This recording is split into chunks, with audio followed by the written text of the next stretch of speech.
एक सवाल जो कि बहुत ज़्यादा उठ रहा है वो ये कि आप लोगों ने IMF से मुआहिदा किया था जिसकी पादाश में ये सारा मामला है, वो जो 60 रुपए बढ़ रहे हैं और पेट्रोल पर, वो और आप लोगों ने ओवर द मंथ बढ़ाने थे, ओवर द मंथ बढ़ेंगे, वो सब किया धरा आप लोगों का है क्योंकि आप लोगों ने एग्रीमेंट किया था और उसके बाद जाते जाते आप लोगों ने ये गेम कर डाली कि 10 रुपए कम कर दिए और फ्रीज कर देंगे और ये सब ये चालाकी की आप लोगों ने।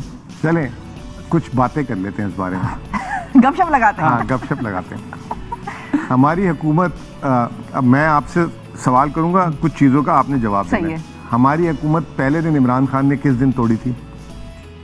पहले दिन 10 अप्रैल से पहले 4 अप्रैल को, 27 मार्च को, 27 मार्च को, ठीक है। 27 मार्च को जलसा होता, 29 मार्च हाँ। को, ठीक है।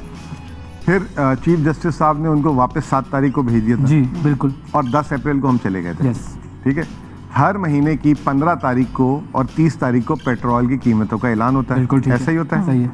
अब हम 10 अप्रैल को चले गए, मैं आपको ले जाता हूँ 15 अप्रैल पे। 15 अप्रैल को वजीर आजम साहब के पास एक समरी आती है कि आज पेट्रोल की कीमतें हमें कितनी बढ़ानी चाहिए। सही है। उस समरी में पेट्रोल का जो सब्सिडी थी वो 24 रुपये पर लीटर थी। ओके। यानी कि हमारी हुकूमत के ख़त्म होने के एक हफ्ते बाद भी 24 रुपये पर लीटर दिए जा रहे थे। अभी बढ़ाया कितना है? 60 रुपए। तो 24 में से 60 में से 24 माइनस करें, कितने बच गए?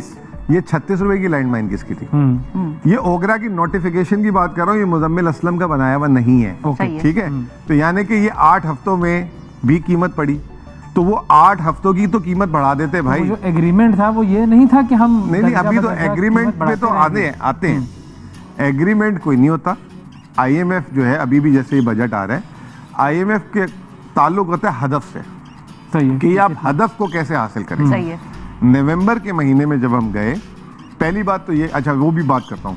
नवंबर के महीने में जब हम गए, IMF ने कहा कि 30 रुपए पर लीटर पेट्रोलियम लेवी आपने लेना था, वो आप नहीं ले रहे, तो आपका बजट खसारा बढ़ सकता है। सही है। तो अब आप एक काम करेंगे, 4 रुपए पर लीटर के हिसाब से पेट्रोलियम लेवी जून तक बढ़ाने।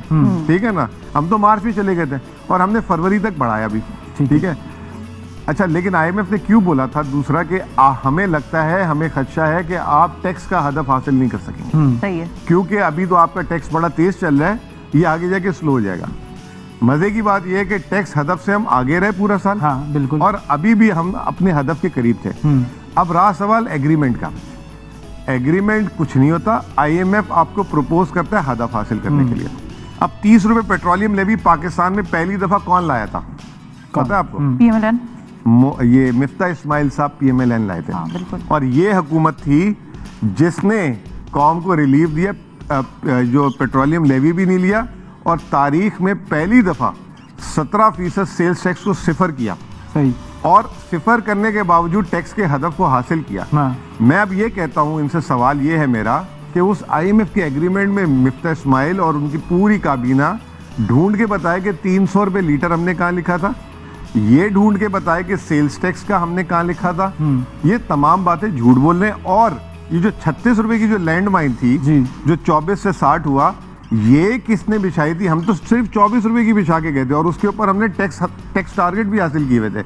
इनका तो टैक्स भी नीचे आना शुरू हो गया है, बरामदात भी नीचे आना शुरू हो गई हैं, और कहते हैं जहर खाने के पैसे नहीं है। और उधर हमजा शरीफ पैसे ऐसे उड़ा रहे जैसे कोई पता नहीं उनके पास होंगे जहर खाने के पैसे। तो मतलब उनके पास जहर खाने के पैसे हैं, ये क्या है? तो ये तमाम की तमाम पॉलिटिक्स और झूठ, जिसकी वजह से अकील करीम डैडी साहब हमारे साथ हैं, इनकी क्रेडिबिलिटी खत्म हो गई है।